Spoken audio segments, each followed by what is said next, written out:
Alrighty, next element up is iron. So you know of iron, you probably heard of the word steel. Steel is a mixture of metals, but most of it is iron. So we know steel wool, paper clips are iron, our piercings are iron, our buildings are made of iron. This is a piece of rusted iron. So we have iron in our red blood cells, okay? So let's check a few things about iron. If I could make sure I have all my equipment. Oh, here it is. I gotta make sure I put my stuff back in my pockets. Okay, so first thing, why don't we look at this rusty piece of iron? That's a chemical property right there, because there is a element in the Earth's atmosphere that causes iron to rust. I'll give you a hint. The scientific name for rusting is oxidizing. So think of what's causing iron to rust. Okay, so now, let's check a property of iron though, because if it's a metal and I polish off that rust,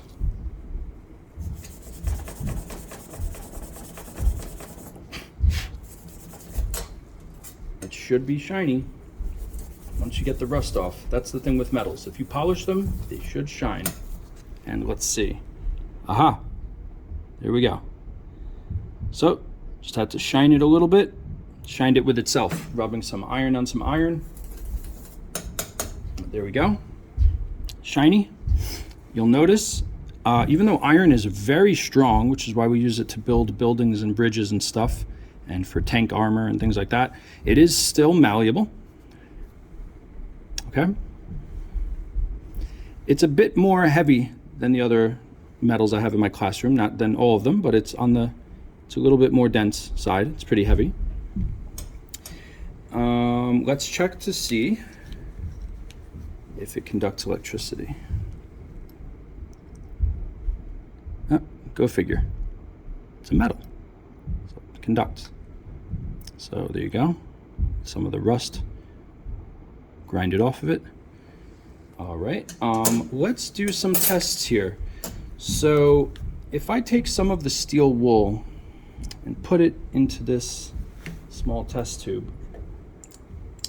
Where's my hydrochloric acid? Let's see if anything happens when I add some hydrochloric acid to it.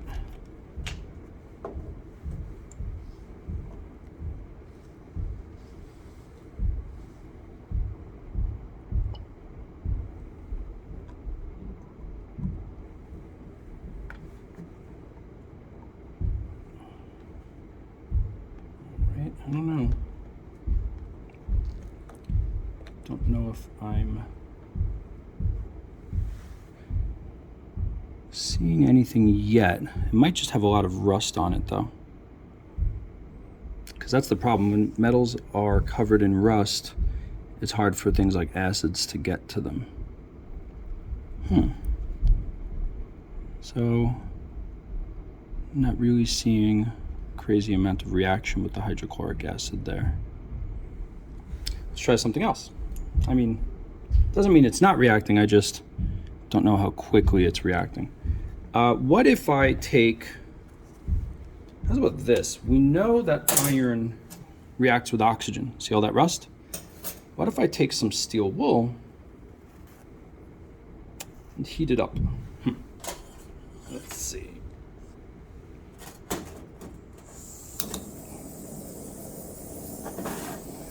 Right, got some iron in the form of steel wool, and look at that. It is clearly burning with oxygen in the air, see?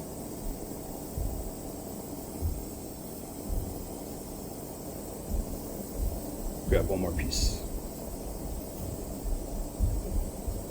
So some iron from the steel wool. We'll heat it up. Look at that. Got little drops of molten iron falling on the table. What's kind of cool is I end up with tiny little magnets, basically. Tiny little things that are attracted to magnets, at least. Get iron oxide. There's tiny little drops of it all over the table now. So yes, iron does really like to react with oxygen. When it happens slowly, we say it's rusting. But really, when a metal rusts, it's just burning in slow motion. Just like cellular respiration that happens in our cells to keep us alive is basically burning happening at a very slow pace. There we go, that was iron.